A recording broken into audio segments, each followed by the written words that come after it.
You've been controlled your entire life, and you never even noticed. Every smile you forced, every yes you whispered when your soul screamed, no. Every moment you bent your will to accommodate others, you thought this was virtue. You thought this was strength. But as you sit in the silence of your own mind, feeling that familiar ache of being overlooked, dismissed, taken for granted, the truth begins to surface. The very kindness you believed would earn you love has made you invisible, powerless, forgettable. Look at your relationships. Really look at them. When was the last time someone asked what you needed instead of assuming you'd provide what they wanted? When did someone last consider your time as valuable as their own? You've trained everyone around you to see you as infinitely available, endlessly accommodating, perpetually willing to sacrifice your own needs for theirs. And they've learned this lesson well. Too well. The invisible chains aren't made of metal or rope. They're woven from your own desperate need to be needed, your terror of disappointing others, your pathological fear of being seen as selfish. You've worn them so long they feel like skin. You've carried them so far they feel like home. But chains are still chains, even when you've forgotten you're wearing them. Every morning you wake up and put on the mask of the perpetual giver, the eternal supporter, the one who never complains, never demands, never takes. You've made yourself so small, so convenient, so undemanding that you've become part of the furniture in your own life. People move around you, use you, lean on you, but they don't see you. How could they? You've taught them not to. The most devastating realization isn't that others have failed to value you. It's that you've systematically devalued yourself through every accommodation, every self-sacrifice, every moment you chose their comfort over your own dignity. You thought you were buying love with your servitude, but you were actually teaching them that your love was cheap, your time was worthless, your needs were optional. And now, in the quiet moments when the performance ends and you're alone with the weight of your own neglected desires, you feel it. That hollow ache, that gnawing emptiness, that creeping suspicion that you've been living someone else's life while your own withers in the shadows. The invisible chains have done their work perfectly. They've made you complicit in your own captivity. They taught you that suffering in silence was noble, that giving endlessly without receiving was sacred, that your worth came from how much you could endure. But look around you. Do you see the fruits of this philosophy? You've become a ghost in your own life, watching as others command attention, respect, and influence while you fade into the background. The uncomfortable truth claws at your chest. Your goodness has become your prison, and the key has always been in your hand. The mythology of noble suffering is perhaps the most insidious lie ever told. They convinced you that there was virtue in being overlooked, dignity in being undervalued, honor in being taken for granted. They painted pictures of saints and martyrs and told you this was the highest form of human expression. But saints are venerated precisely because they're dead, and martyrs are celebrated precisely because they no longer threaten anyone's comfort. You've been living as a martyr in your own life, sacrificing your desires, your time, your energy, your dreams on the altar of others' convenience. And what do you have to show for it? A profound emptiness where your sense of self should be. A deep confusion about what you actually want, because you've spent so long focused on what others need. A creeping resentment that you're not allowed to acknowledge because it contradicts the narrative of your own sainthood. The people who benefit from your endless giving will never tell you to stop. Why would they? They found someone willing to carry their burdens, absorb their problems, provide their solutions, all while asking for nothing in return. You've made yourself indispensable in the most worthless way possible, not because you're uniquely valuable, but because you're uniquely exploitable. Watch those around you who command genuine respect. Do they exhaust themselves proving their worth? Do they bend themselves into impossible shapes to accommodate everyone's needs? Do they apologize for existing, for having boundaries, for expecting reciprocity? They do not. They understand something. You've forgotten that respect is not earned through servitude, but through the quiet assertion of your own value. The truth that your goodness has become your prison isn't a condemnation, it's a liberation. Because once you see the bars, you can begin to understand that you forged them yourself. And what you created, you can uncreate. 5 centuries ago, a man named Niccolò Machiavelli stared into the abyss of human nature and wrote what others dared not speak. Not because he was cruel, but because he understood that real power operates in shadows, through silence, through the art of strategic absence. You've been taught to fear this knowledge, to label it as manipulation or evil. But what if the real evil lies in your willful blindness to how influence actually works? What if your rejection of these truths has left you defenseless in a world where others wield them expertly? Machiavelli wasn't teaching cruelty, he was teaching survival. He understood that the world operates according to laws that exist whether you acknowledge them or not. Gravity doesn't care if you believe in it. It will still pull you down.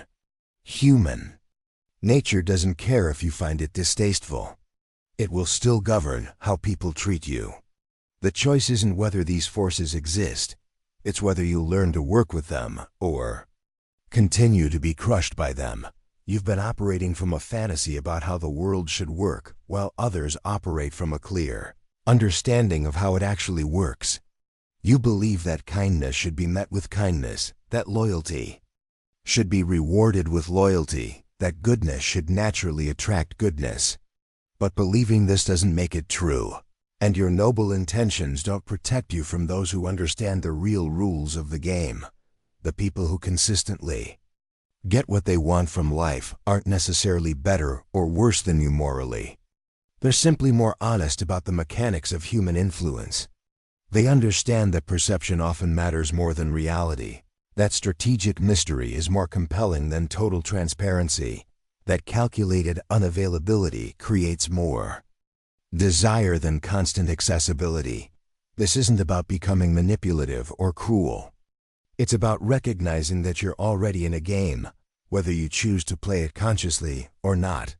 The difference is that right now, you're playing with a handicap you've imposed on yourself. You've decided that using strategy is somehow beneath you, that understanding psychology is somehow dishonest, that protecting your own interests is somehow selfish. But what's truly selfish is continuing to live in a way that makes you resentful, bitter, and ineffective. What's truly dishonest is pretending that your current approach is working when it's clearly not. What's truly manipulative is maintaining relationships where you give everything and receive nothing, because you're teaching others to be takers, while positioning yourself as a perpetual victim.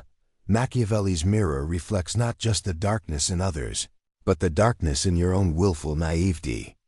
The refusal to see clearly is its own form of cruelty, both to yourself and to those who could benefit from your genuine strength, rather than your performed weakness.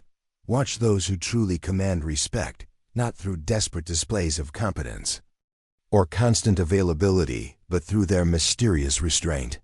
They speak less, reveal less, need less. Their silence creates a vacuum that others rush to fill with their own assumptions, projections, and desperate need for approval. You've been doing the opposite: oversharing, over-explaining, over-giving, hemorrhaging your mystique and wonder why no one finds you compelling. The moment you understand that your absence can be more powerful than your presence, everything changes. The people you most admire, the ones who seem to effortlessly draw others toward them, understand something fundamental about human psychology. We value what we cannot easily obtain, not because we're shallow or manipulative, but because scarcity signals value in the deepest parts of our unconscious minds. When something is always available, always accessible, always accommodating, we unconsciously categorize it as common, ordinary, expendable. You've made yourself the emotional equivalent of air, essential but invisible, always present but rarely appreciated. No one marvels at the abundance of air because it's everywhere, free, and unlimited. But create a vacuum, remove the air, and suddenly everyone becomes acutely aware of its value. Your constant availability has made you as invisible as the air others breathe. Those who command attention understand the power of strategic withdrawal. Not the petulant withdrawal of a child having a tantrum, but the dignified withdrawal of someone who knows their own worth. They don't need to be part of every conversation, present at every gathering, available for every request. Their selective presence makes each appearance more significant, each word more weighted, each moment of their time more precious. You've been operating from scarcity scared that if you're not constantly proving your worth, constantly available, constantly giving, you'll be forgotten or abandoned. But this fear-based approach creates the very outcome you're trying to avoid. When you act as if your value is constantly in question, others begin to question it too. When you behave as if you're easily replaceable, you become easily replaceable. The silence of those who command respect isn't empty, it's full of possibility. When they don't immediately respond to every text, don't share every thought, don't explain every decision, they create space for others to wonder, to imagine, to project their own meanings onto that silence. And invariably, those projected meanings are more intriguing than whatever mundane reality might actually exist. Your words have lost their power because you've devalued them through oversupply. Every explanation weakens your position because it suggests your actions require justification. Every immediate response signals that you have nothing more important to do than attend to others' needs. Every overshare diminishes the mystery that makes human beings compelling to one another. The transformation begins the moment you understand that your presence is a gift, not a given. That your attention is valuable, not expendable. That your time is finite, not infinite. That your energy is precious, not limitless. When you begin to treat these resources with the respect they deserve, others will follow your lead. Your availability has become your weakness. Every time you drop everything to help, every time you're the first to respond, every time you make yourself completely transparent, you diminish your value in this psychological marketplace of human attention. This isn't cynicism, this is the brutal mathematics of desire. People treasure what they cannot easily obtain, respect what they cannot fully predict, and obey what they cannot completely understand. You've been giving yourself away for free, wondering why no one treats you as precious. The mathematics of desire operate according to laws as reliable as physics. Supply and demand govern human attention, just as they govern economic markets. When you flood the market with your availability, your willingness, your accommodating nature, you create a situation of oversupply. And oversupply always leads to devaluation. Think about the people in your life who consistently get what they want from others. Do they make themselves constantly available? Do they respond to every request immediately? Do they share every thought, every feeling, every detail of their lives? They do not. They intuitively understand that rarity creates value, that mystery creates interest, that strategic unavailability creates genuine desire for their presence. You've been approaching relationships like a desperate salesperson, constantly offering discounts, bonuses, and extras to convince people to choose you. But customers don't value what they can get cheaply, and people don't treasure what they can obtain easily. The very desperation you show in trying to prove your worth actually undermines it. The scarcity principle isn't manipulation, it's honest communication about value. When you make your time, attention, and energy easily accessible to everyone, you're communicating that these resources have little value.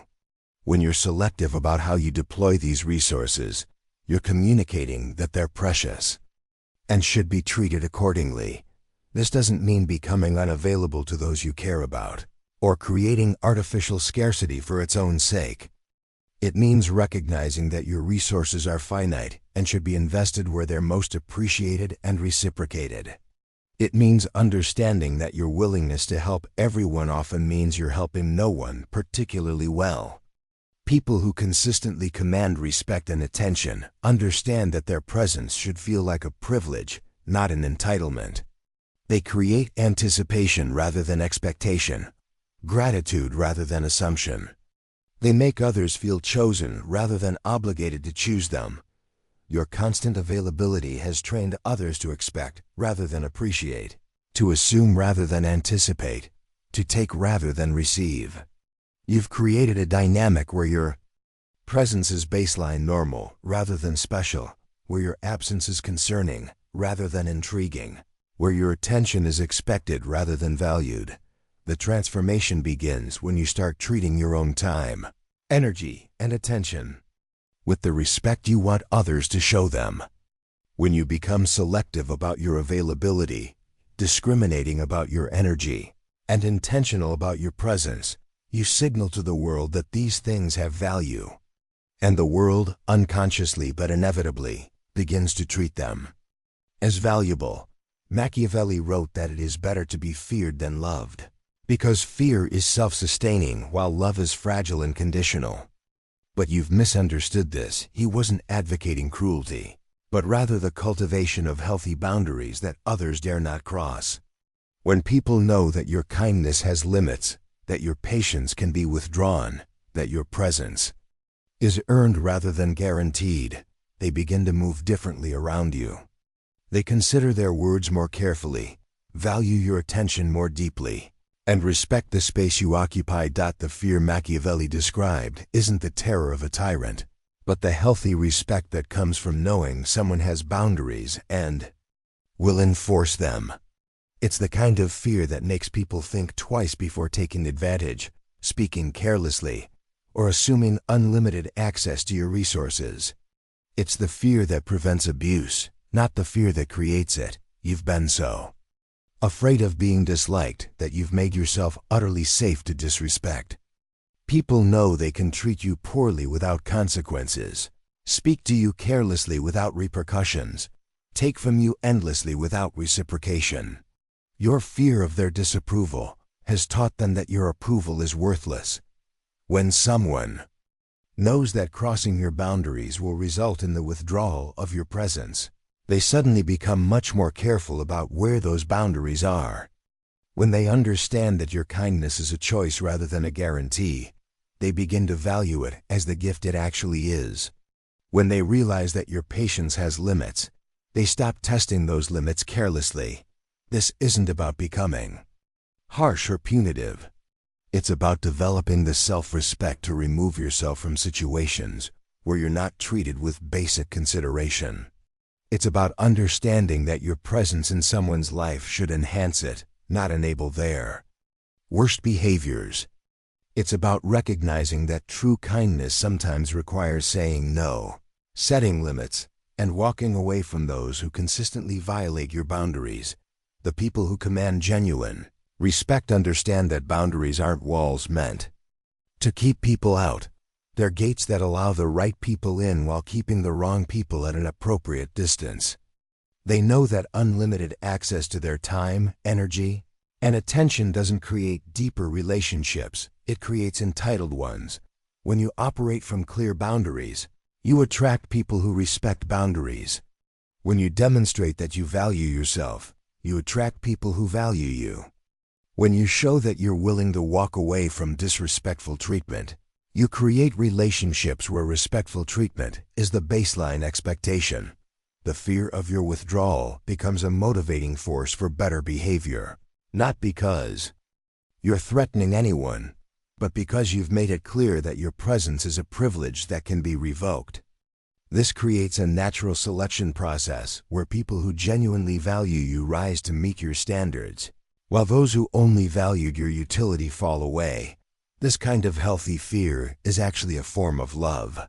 It's the natural response to recognizing something valuable that could be lost.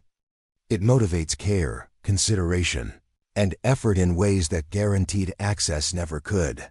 There comes a moment when you must consciously step back from the theater of constant engagement.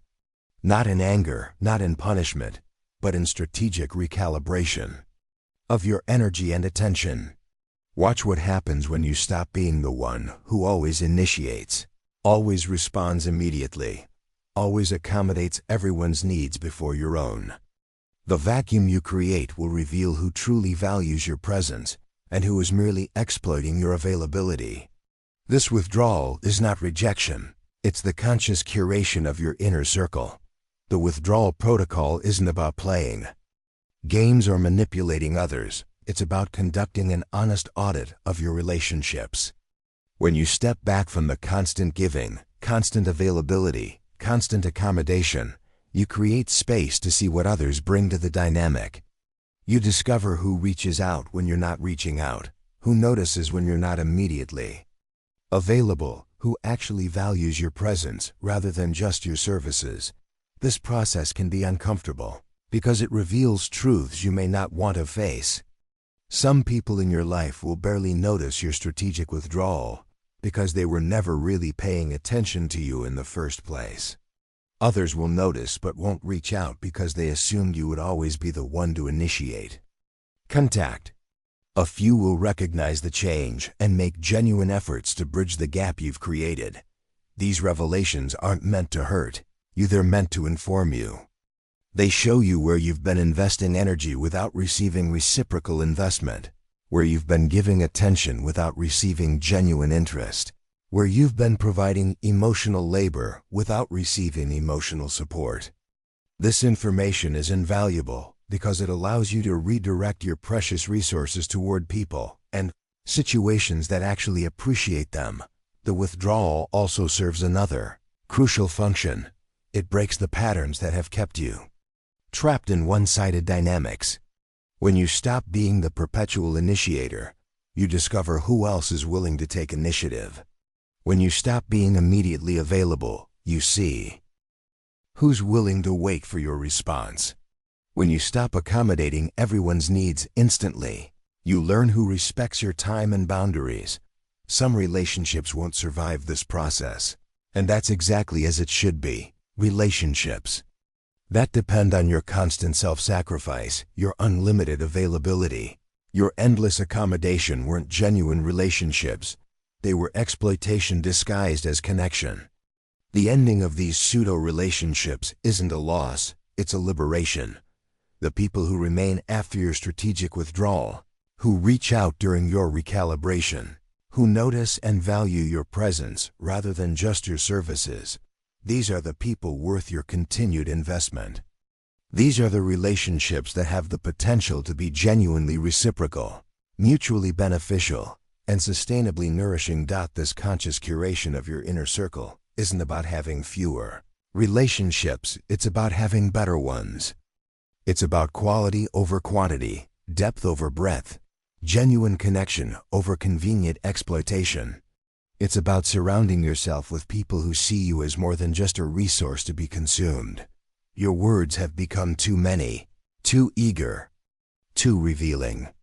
The most influential people speak in implications rather than declarations, in suggestions rather than demands. They allow others to reach conclusions that feel like their own discoveries. When you stop explaining yourself, stop justifying your decisions, stop seeking permission for your choices, you force others to fill the silence with their own interpretations, and invariably, they will assign you more power and mystery than you ever claimed for yourself. Every word you speak in explanation weakens your position. Every justification you offer suggests that your decisions require external validation. Every detailed account you provide of your thoughts, feelings, and motivation strips away the mystery that makes human beings compelling. You've been using words like a leaking faucet, constant, unnecessary, and ultimately devaluing the very resource you're trying to share. The language of implied power operates through suggestion rather than declaration. Instead of announcing your strengths, you demonstrate them quietly. Instead of explaining your decisions, you make them and move forward.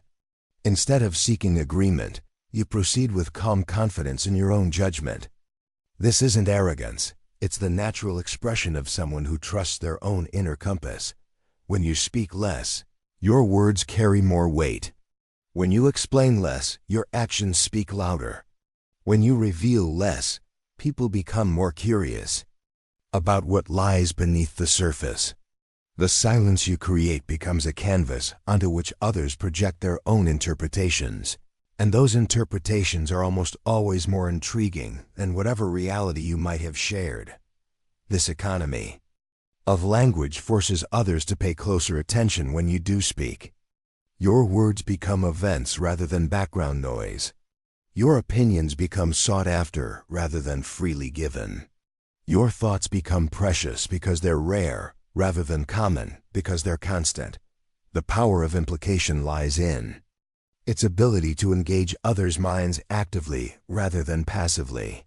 When you tell someone exactly what to think, they can either agree or disagree.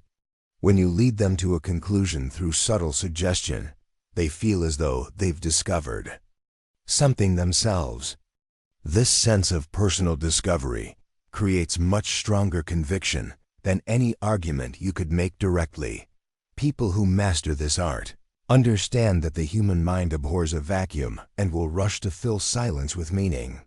They use strategic ambiguity not to confuse but to engage, not to hide but to intrigue.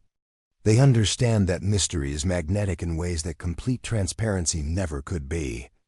The transformation of your communication style from over-explanation to elegant implication will change how others perceive and respond to you. They'll begin to lean in when you speak rather than tuning out. They'll seek your opinion rather than dismissing it. They'll wonder about your thoughts rather than being overwhelmed by them. The person who cares less controls the dynamic.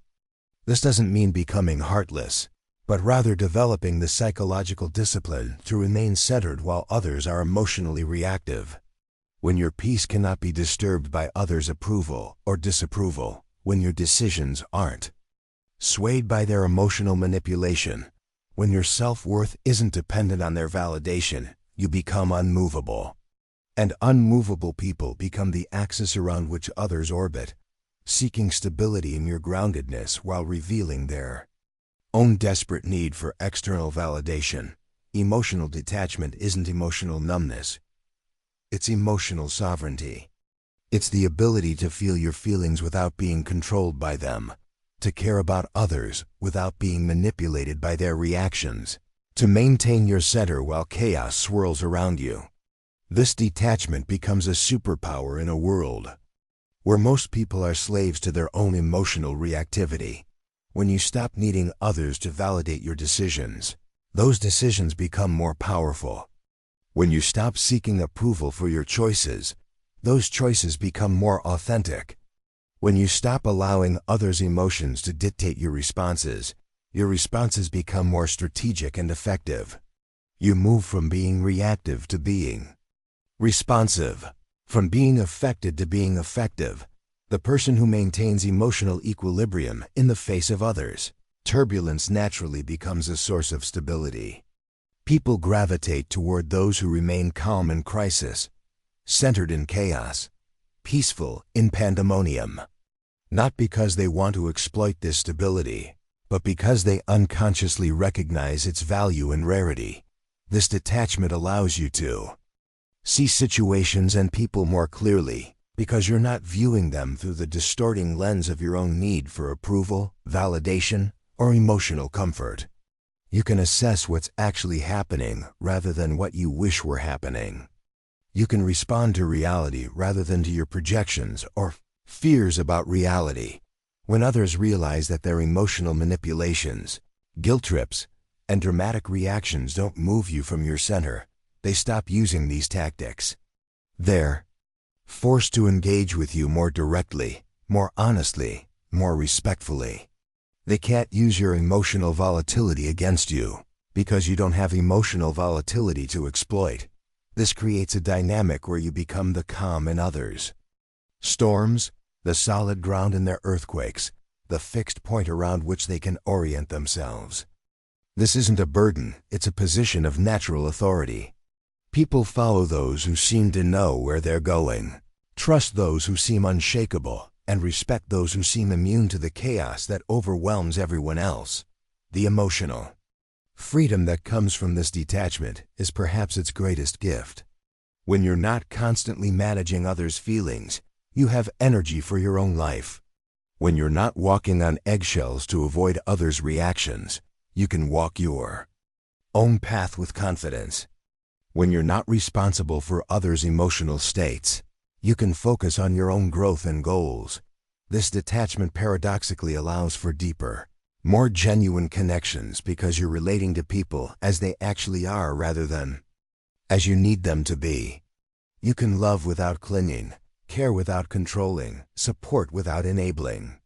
You become capable of the kind of love that enhances rather than diminishes, that empowers rather than weakens, that frees rather than binds. True power lies not in dominating others, but in mastering yourself so completely that others naturally seek your guidance, your approval, your presence. This is Machiavelli's highest teaching, that the most effective control is the kind that doesn't feel like control at all. When you operate from a place of genuine strength rather than compensatory weakness, when your actions are guided by strategic wisdom rather than emotional reactivity, people will follow your lead without understanding why. They will attribute to you a kind of natural authority that seems effortless because it springs from authentic self-mastery. The paradox of benevolent tyranny is that true power never needs to announce itself. It operates through magnetism rather than force, through attraction rather than coercion, through natural authority rather than imposed dominance. When you have genuinely mastered yourself, your emotions, your reactions, your needs, your fears, you emit a kind of psychological, gravitational force that draws others into your orbit. This mastery isn't about perfection or the absence of human flaws. It's about the integration of your various aspects into a coherent whole, the alignment of your actions with your values, the congruence between your inner state and your outer expression. People can sense this integration even when they can't articulate it, and they're naturally drawn to it because it represents something they aspire to achieve themselves. When you operate from genuine strength, you don't need to prove your power. It demonstrates itself through your calm confidence, your clear boundaries, your unwavering center. You don't need to demand respect. You command it through your self-respect. You don't need to control others. They willingly follow your lead because they sense the clarity and purpose in your direction. This kind of influence operates below the threshold of conscious awareness.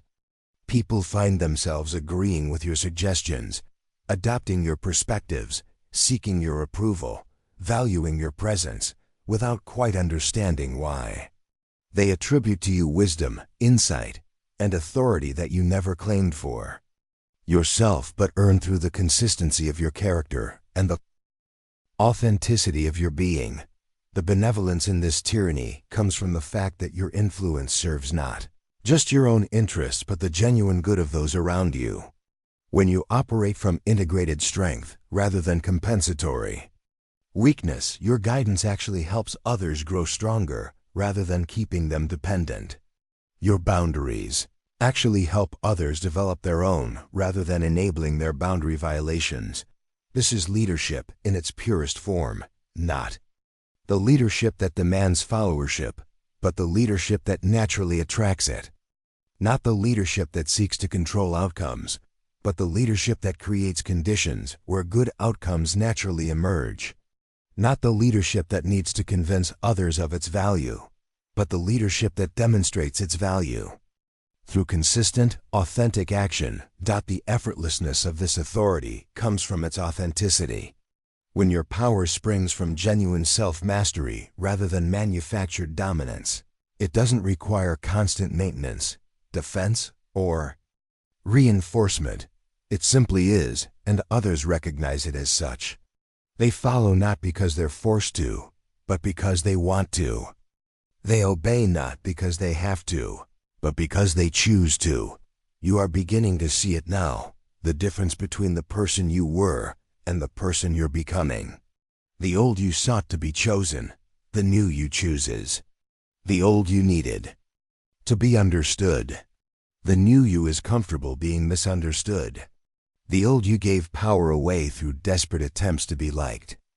The new you understands that respect is more valuable than affection, that influence matters more than popularity, that your own approval is the only validation that truly sustains. This is not cruelty, this is awakening to your own sovereignty. Transformation happening within you isn't just a change in behavior, it's a fundamental shift in identity.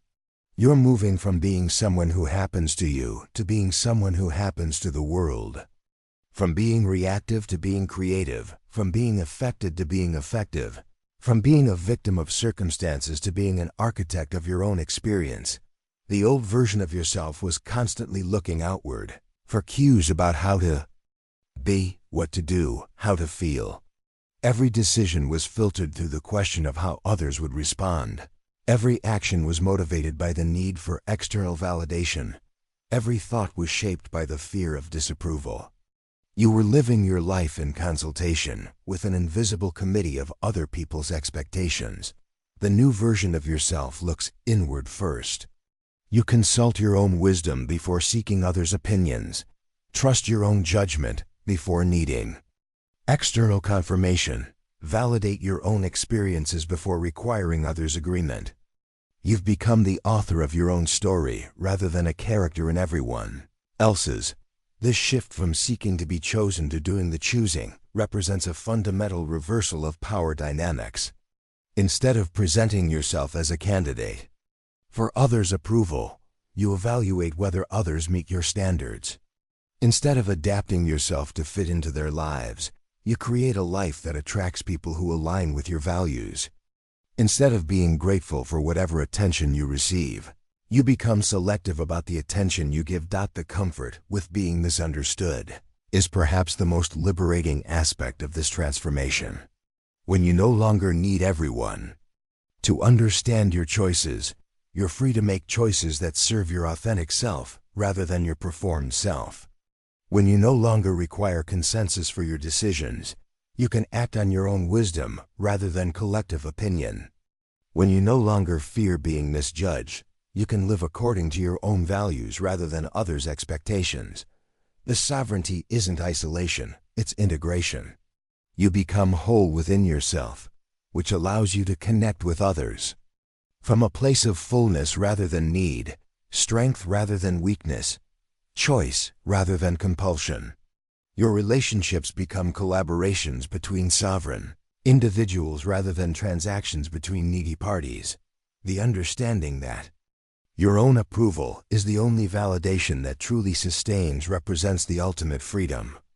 External validation is always temporary, conditional, and unreliable. Others' opinions change, their attention moves, their approval shifts.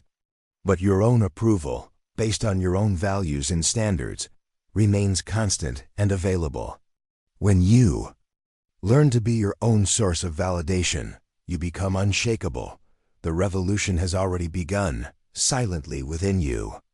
No one will notice the shift at first, how your availability becomes selective, how your responses become measured, how your presence becomes a gift rather than a given. But gradually, inevitably, they will begin to move differently around you. Speak to you with new consideration. Value your time more carefully.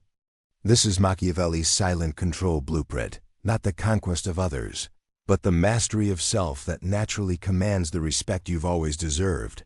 The beauty of this revolution is its invisibility. You're not announcing changes, making declarations, or drawing attention to your transformation. You're simply beginning to operate from a different internal operating system, one based on self-respect rather than other approval, on strategic thinking rather than emotional reactivity, unconscious choice rather than unconscious habit. Others won't immediately understand what's different about you, but they'll sense the change. They'll notice that you're less available for their drama, less reactive to their manipulations, less affected by their approval or disapproval. They'll find themselves being more careful with your time, more considerate of your energy, more respectful of your boundaries, without quite knowing why. This shift creates a ripple effect throughout all your relationships and interactions. People begin to treat you differently because you're treating yourself differently. They begin to value your presence more because you're making it more valuable. They begin to respect your boundaries because you're enforcing them consistently. They begin to seek your approval because you're no longer desperately seeking theirs. The mastery of self that underlies this transformation isn't a destination but a practice. Each day, each interaction, each decision becomes an opportunity to choose your authentic response rather than your habitual reaction, to act from strength rather than weakness, to operate from strategy rather than impulse. This daily practice of sovereignty gradually reshapes not just your own life, but the lives of everyone around you.